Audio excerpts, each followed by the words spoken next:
You are about to hear a telephone conversation between a man and a woman about a rental property. First, you have some time to look at questions 1 to 7.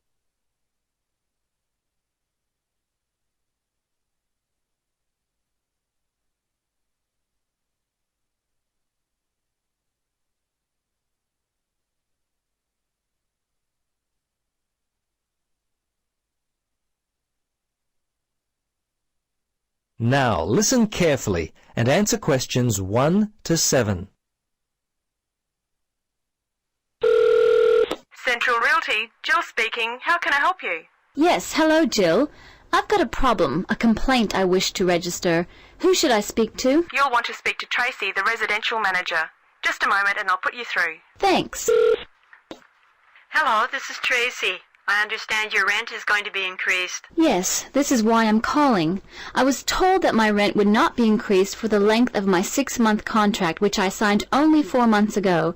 What's going on? Is my landlord allowed to do this? I see. Yes. Okay. That seems strange. Look, can I take down some of your particulars and I'll register a formal complaint to the landlord on your behalf? Yes, sure, that'd be good. Firstly, name and address, contact details. Yes, Jane McSweeney. That's McSweeny. 3 Mauger Street. That's Maugher Street. Windory, 3355. And the phone there? Yes, you can contact me on 334756 extension 3176. I generally arrive home by 6 o'clock in the evening, so you can call me around that time, but not after 9. Oh, sorry, 8:30, because that's the time I leave for work. Okay, so I should note down that the problem is that your landlord wants to raise your rent. And when did you first move in? Yes, well, the contract began on August 1st, and... oh, hang on. Sorry, that's the ending date. We actually moved in on February the 1st. Before you listen to the rest of the conversation, you have some time to look at questions 8 to 10.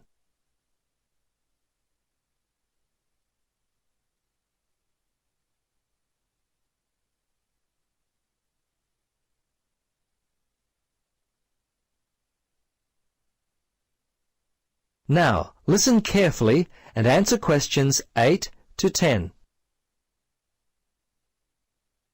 Okay, good.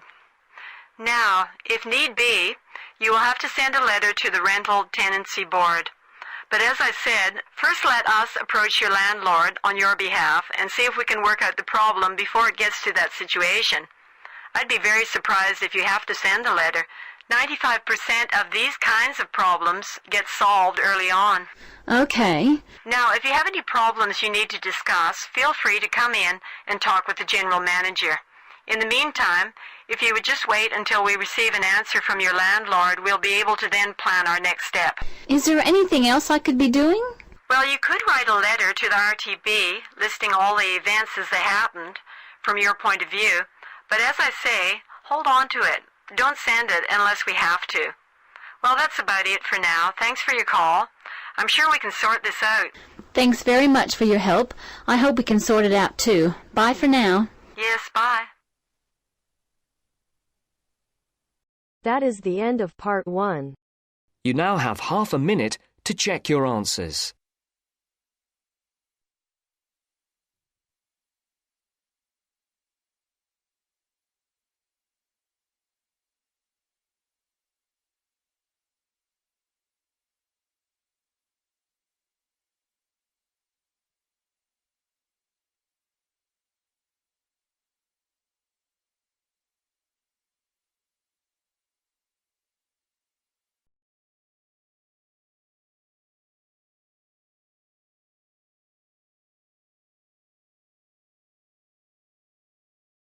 Now turns to part 2.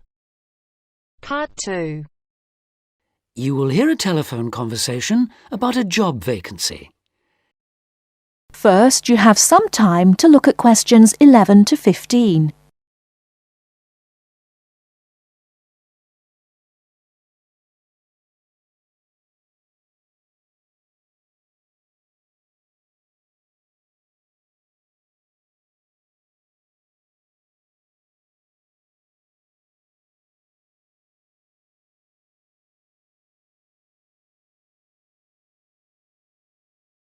Now, listen carefully and answer questions 11 to 15.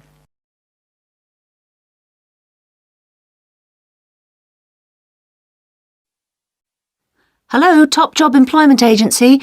Ellen Sykes speaking. How can I help you? Good morning.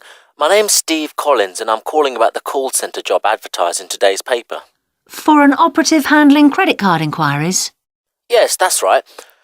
The wages and working conditions are all in the ad, so what I'd like to know now is what the work actually consists of. I should explain that I'm a student looking for a summer job, not long-term employment. That's okay.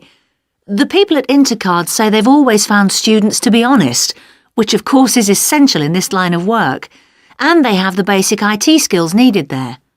Apparently, there have been a few who didn't find it easy to get there on time in the morning, but in most cases their punctuality is as good as anybody else's. Anyway, about the work. And I know a bit about this because, as it happens, I've worked there myself. Really? Yes, for about a year. You'd find that most callers would be people wanting to check the balance on their cards, query payments made and so on. And from those who've had their card stolen? No, they ring another number for that, an emergency line. People also call that number if they lose their cards. And what are most callers like? I mean, what kind of people are they? All sorts, really. All ages, every kind of background.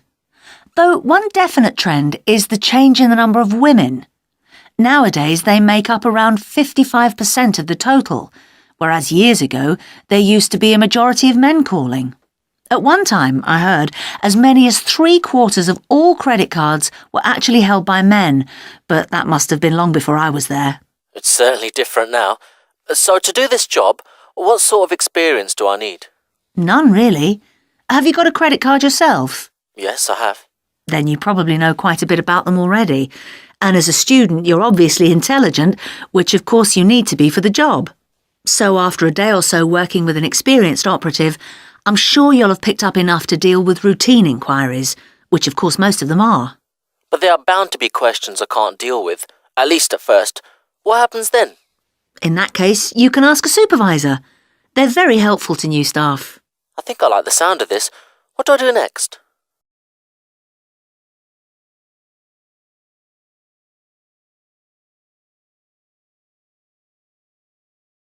Before you hear the rest of the talk, you have some time to look at questions 16 to 20.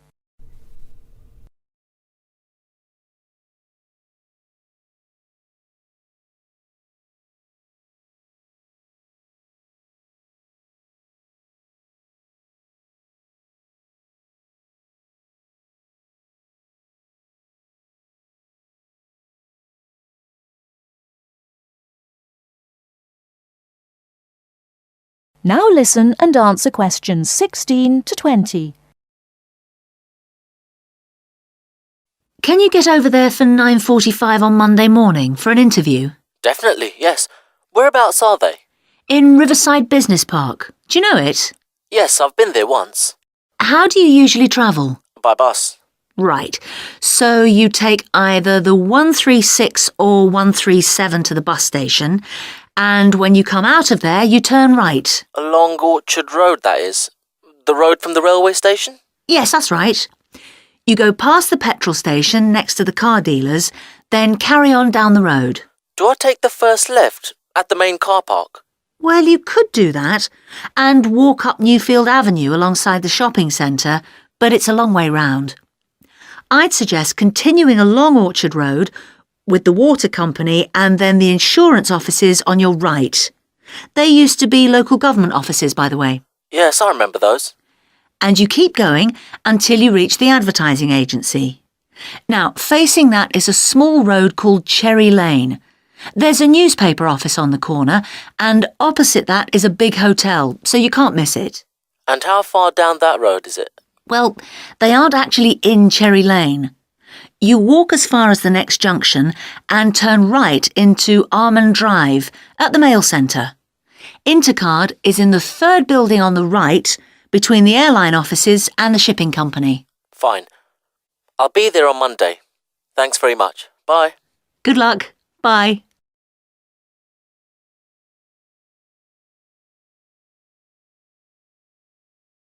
That is the end of part 2. You now have half a minute to check your answers.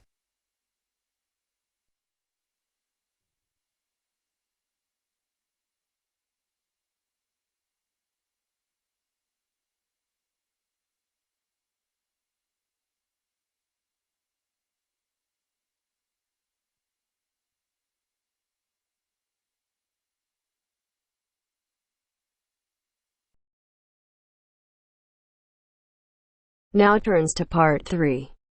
Part 3. You will hear a conversation between a university student and a librarian about using the city archives. First, you have some time to look at questions 21 to 24.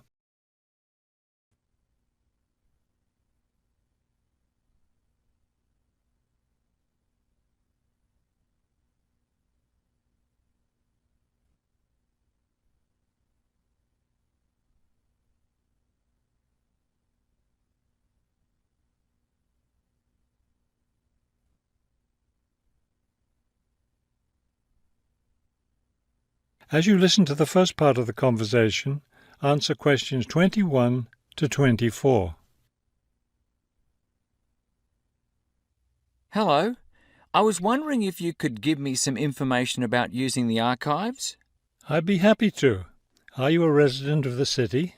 Actually, I live just outside the city, but I study at the university downtown. That's fine. All you need to do is show your university identification card, and you can use the archives at no charge, as long as your ID card is current, of course. Yes, it's valid. So I don't have to pay anything? No, city residents pay an annual fee, but students can use the archives for free. Everyone else needs to get special permission from the director, but that doesn't apply to you, of course. Oh, good. I was also wondering about the schedule. I have classes every day, Monday through Friday, and I also have a part-time job, so I could really only use the archives on weekends. That's not a problem at all. We're open all weekend. Actually, the only day we're closed is Monday, so you can come any day, Tuesday through Sunday. Are you open in the evenings? Yes, we're open from 9:30 in the morning until 8:30 in the evening. That will fit my schedule well.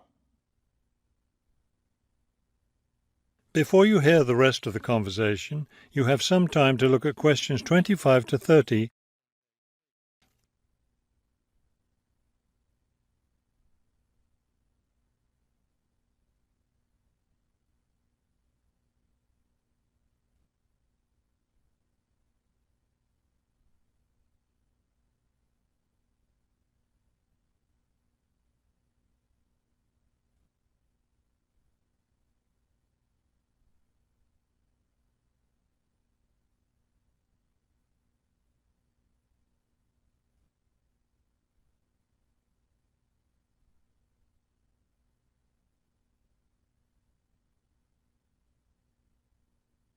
Now listen and answer questions 25 to 30.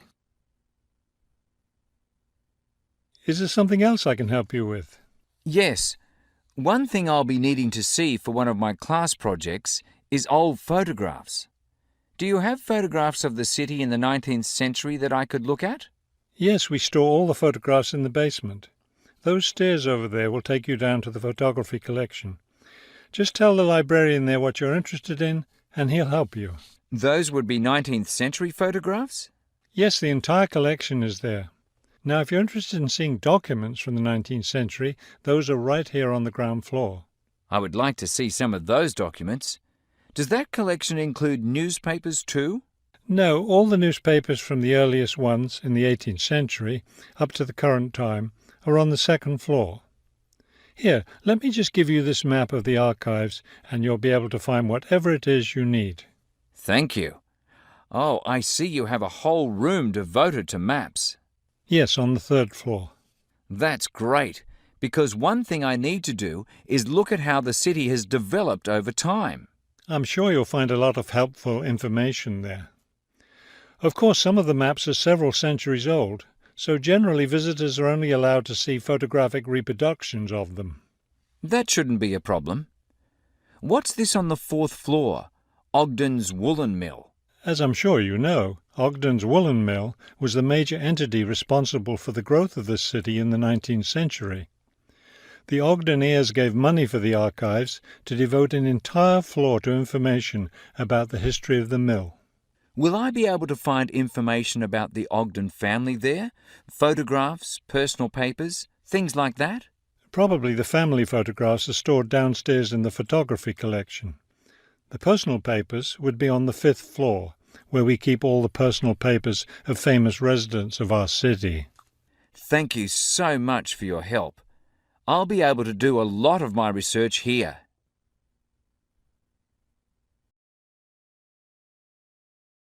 That is the end of part 3. You now have half a minute to check your answers.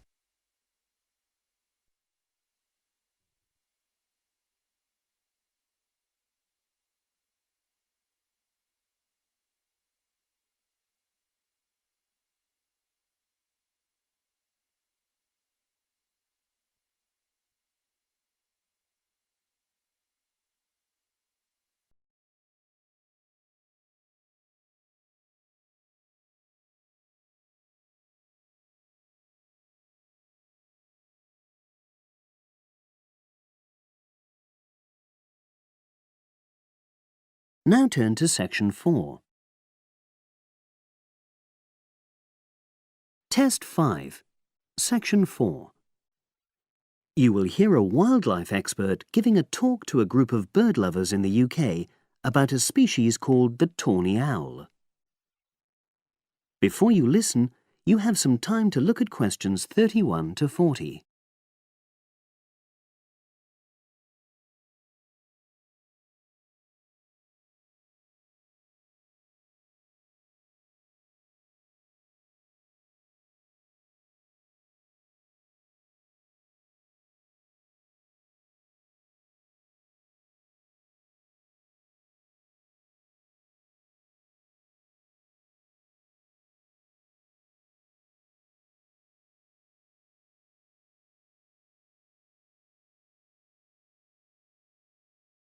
Now listen and answer questions 31 to 40.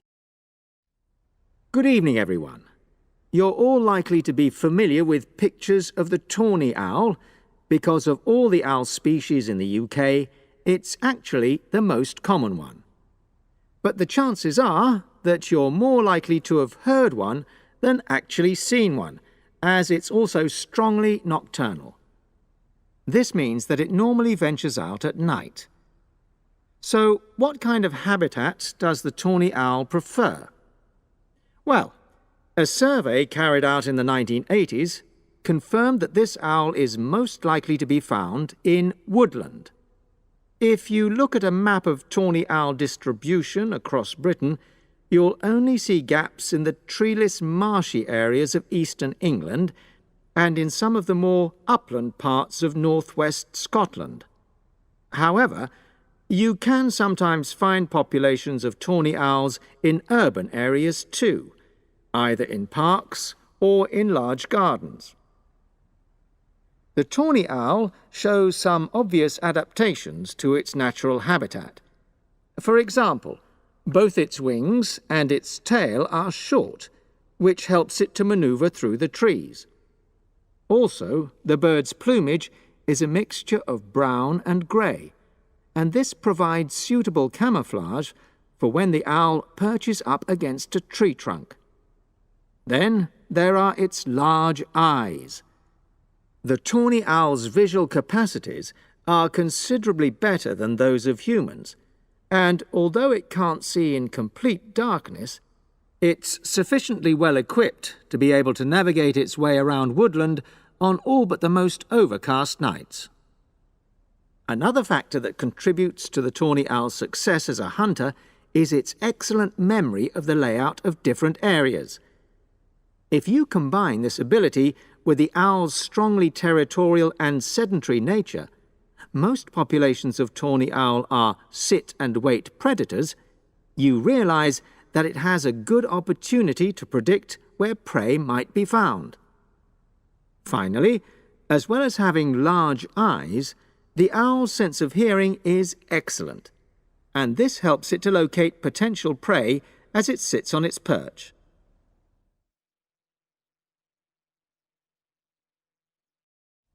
Turning now to the tawny owl's diet. Woodland tawny owls feed mainly on mammals, especially small ones, such as wood mice and bank voles. But they'll also take things like frogs or bats, or even fish, if they happen to be available.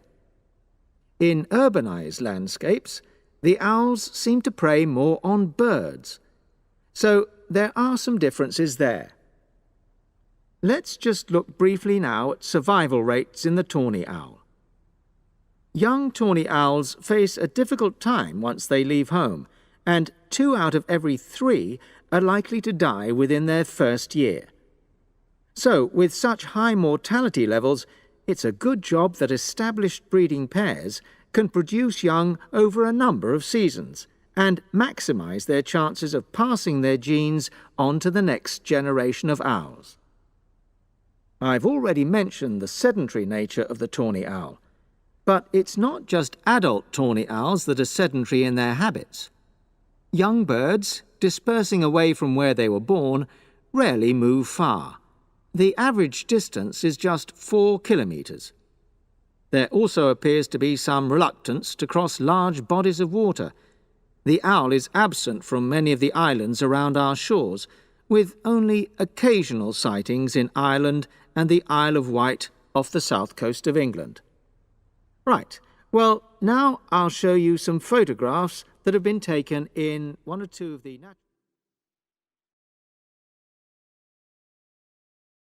That is the end of section 4. You now have half a minute to check your answers.